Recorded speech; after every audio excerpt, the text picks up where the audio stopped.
Welcome to Motivational Humanity. You are not alone. You know, there's something sacred about the morning. It's quiet. The world hasn't asked anything of you yet. Your phone hasn't started buzzing.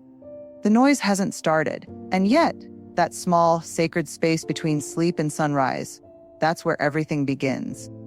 If you can win those first few moments, you can win the entire day. But here's the truth. Most of us wake up and immediately give our peace away. We wake up reacting, checking notifications, scrolling through other people's lives. And before we even take a breath, we've already lost control of our day. So today, I want to talk to you about how to win the morning and win the day. Because the person you become tomorrow is built in the first hour after you wake up. You know, when I first started paying attention to my mornings, I realized something uncomfortable. I wasn't starting my day. I was surviving it. I would open my eyes, grab my phone, and instantly dive into the noise. Notifications, emails, news, messages. It felt normal, but inside, I was already anxious before I'd even left the bed. My feet hadn't touched the ground, and yet my peace was already gone. Then one day, a friend asked me something that hit me hard. "When's the last time you were quiet in the morning, just quiet?" And I couldn't remember. That was my wake-up call. So I tried something simple. The next morning, I didn't reach for my phone. I didn't rush. I sat up in bed, closed my eyes, and took 3 slow breaths. The air felt heavy at first, like my body wasn't used to being still. But as I sat there, something started to soften. I heard birds outside. I noticed the light creeping through the curtains. It wasn't dramatic, but it was powerful. For the first time in a long time, I met myself before I met the world, and that changed everything. See, most of us start our mornings trying to catch up. We chase the day before it even begins. But what if, instead, we began with stillness? What if, before checking the world's demands, we checked in with our own hearts? Stillness is not about doing nothing. It's about remembering that you are not nothing. It's about creating space to hear the quiet voice inside you, the one that says, "You've got this. You're safe. You're enough." When you give yourself even 5 minutes of silence, you anchor yourself in peace. It's like putting your hand on your heart and saying, "Before I go out there and handle the world, let me make sure I'm grounded in who I am." And listen, this doesn't have to be fancy. You don't need a sunrise yoga session or a meditation app. Sometimes it's as simple as making your coffee and standing at the window, watching the world wake up. Sometimes it's sitting on the edge of your bed and whispering, "Thank you, I'm here." Because when you begin your day in stillness, you're not just being calm, you're being intentional. You're telling the universe, "I'm not going to let the world decide how I feel today. I'll decide that for myself." That small, quiet moment, before the noise, before the demands, that's where your courage begins. That's where self-trust is built. Because if you can meet the morning with stillness, you can meet anything with strength. And the beautiful part, once you taste that peace, you'll crave it. You'll start protecting that space like sacred ground, because it is. It's the place where your soul breathes before your body starts running. So maybe tomorrow morning, when the alarm goes off, don't rush. Don't grab your phone. Just breathe. Just be. Because when you can win that small, quiet battle, that pause, that breath, that moment of connection, you're already winning the day before it's even begun. You know, one of the most powerful lessons I've ever learned is this: the way you start your morning shapes the story your day will tell. Most of us wake up and jump straight into doing lists, tasks, expectations. But we rarely stop to ask, who do I want to be today? That question, that one moment of intention, can change everything. For years, I woke up every morning already behind. I'd open my eyes and feel this heavy rush of pressure. The weight of what needed to be done, who needed me, what I hadn't finished yesterday. My feet would hit the floor, and I'd already be chasing the day like it was a runaway train. And I'll be honest with you, that kind of life wears you down. You begin every day reacting instead of creating. Then one morning, I heard someone say, "Don't start your day with other people's stories." It hit me like lightning. That's exactly what I'd been doing. I was letting the world decide the mood of my morning, my phone, my inbox, my to-do list. I wasn't living intentionally, I was living accidentally. So I made a decision. Before I touched my phone, before I let the noise in, I would ask myself, what energy do I want to bring into today? At first, it felt awkward. I didn't even know what to say. But I started small. I'd say, today, I want to bring peace, or today I choose courage. Sometimes it was just, today I'll be kind to myself. And you know what happened? My days didn't magically become easy, but they became mine. See, intention doesn't remove the chaos. It gives you an anchor inside it. It's like drawing a line in the sand before the tide rolls in. You're saying, no matter what happens, I'll meet it as this version of me, grounded, steady, purposeful. And that's the thing most people miss. Winning the morning isn't about rigid routines or perfect productivity. It's about direction. It's about waking up and telling the day who you are before it tells you who to be. When I started doing this consistently, I noticed my energy shift. I wasn't rushing from task to task, I was choosing how to show up. When someone was rude to me later in the day, I didn't absorb it the same way, because I had already chosen peace that morning. When plans fell apart, I didn't spiral into frustration, because I had already decided I'd handle the day with grace. It's not magic, it's mindfulness. You can write your intention down on a sticky note, say it out loud in front of the mirror, whisper it during your coffee. Whatever feels real to you. What matters is that you do it consciously, because every time you do, you're reminding yourself that you are not powerless. You have agency, you have choice. You might not control everything that happens today, but you do control how you meet it. And the truth is, we are all bringing energy into every room we walk into, whether we're aware of it or not. So why not choose it? Why not decide that today you'll bring love where there's tension, or calm where there's chaos, or lightness where there's pressure? That's the secret. Intention turns ordinary mornings into sacred beginnings. It's how you take back your power from the world and hand it back to your soul. So tomorrow, when you wake up, before you reach for the noise, ask yourself, what do I want this day to feel like? Not what you have to do, but who you want to be.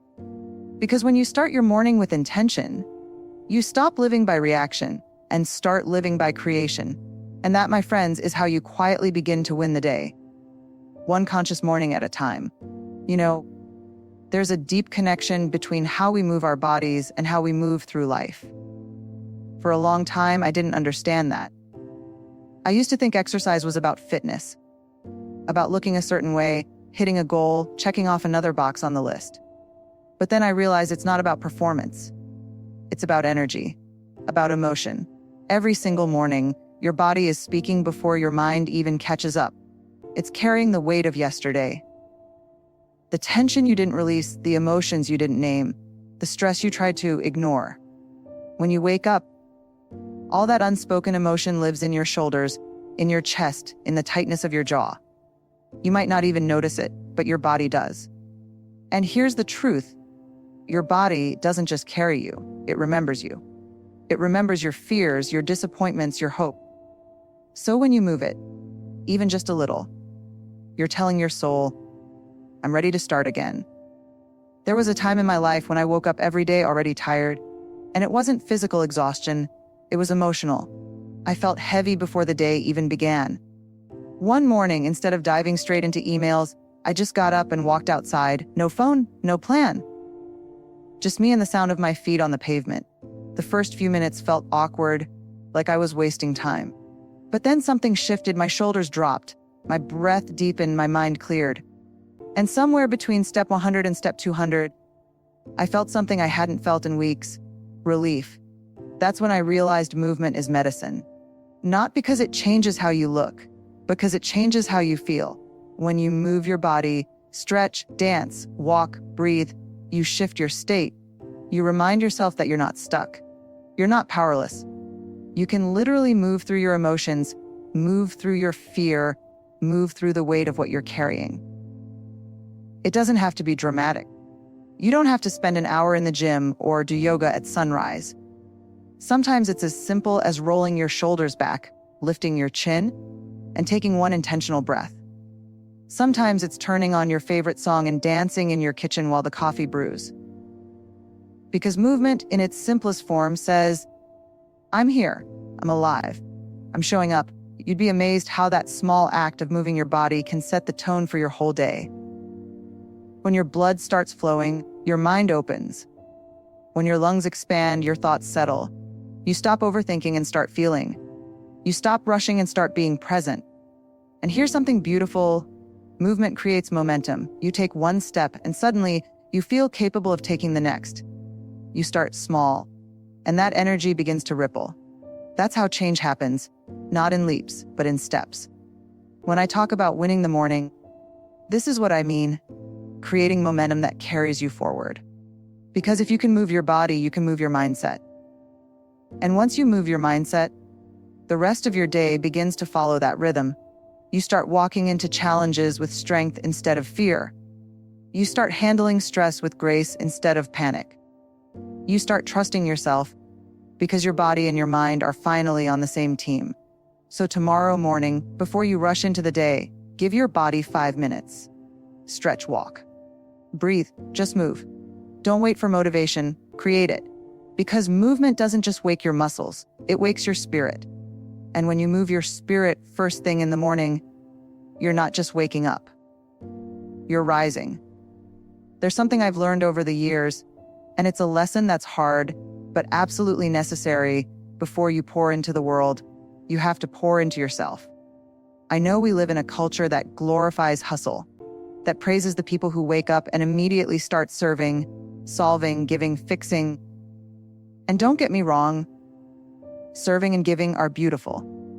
But here's the truth: if you wake up and give everything you have before you've refilled your own cup, you'll run dry faster than you realize. I've been there. I used to wake up every morning, jump straight into emails, meetings, messages, and demands from everyone else. By 9 a.m., I was already exhausted. And what's worse, I felt guilty for even wanting a moment for myself. I thought self-care was selfish. I thought taking time to feed my soul was a luxury I couldn't afford. But here's the secret: it's not a luxury. It's a necessity. Feeding your soul first isn't about indulgence. It's about resilience. It's about showing up fully for yourself so you can show up fully for the people and the work that matter. It's about creating a foundation inside you that the world can't shake. Maybe for you, feeding your soul means reading something that inspires you. Maybe it's journaling, writing down your dreams or fears, or simply sitting in silence and noticing the light through the window. Maybe it's prayer or meditation, or listening to music that makes your heart sing. Whatever it is, protect that time. Guard it fiercely. When you start the day with nourishment for your spirit, you're telling yourself something profound. I matter. My energy matters. My peace matters. And when you make that declaration every morning, it ripples out into everything else. The stress at work doesn't hit you the same way. The criticism from a friend doesn't wound you as deeply. The unexpected challenges don't knock you off course. Feeding your soul first is also an act of courage. It's choosing to honor your own needs in a world that constantly tells you that your worth is measured by how much you do for others. It's saying, I am enough, and I am worthy of my own care. And here's the most beautiful part. When you nourish yourself, you don't just survive the day, you thrive. Your energy becomes contagious. Your presence becomes healing. The people around you don't just get your time. They get your attention, your patience, your clarity, your love. The world doesn't need more burned out people doing more. It needs people who are grounded, people who are centered, people who know their worth and bring that strength into everything they do. So tomorrow, when the alarm goes off, don't reach for your phone. Don't reach for the chaos. Reach for yourself. Feed your soul. Let that nourishment fill you up so that when the world comes knocking, as it always will, you have a reservoir of peace, strength, and clarity to draw from. Because here's the truth: when you feed your soul before you feed the world, you don't just win the morning. You set yourself up to win your life. There's a truth I wish someone had told me years ago: you can't give what you don't have. You can't pour from an empty cup. And yet so many of us wake up every morning and try. We roll out of bed already thinking about who needs us, what needs fixing, who's waiting for a response.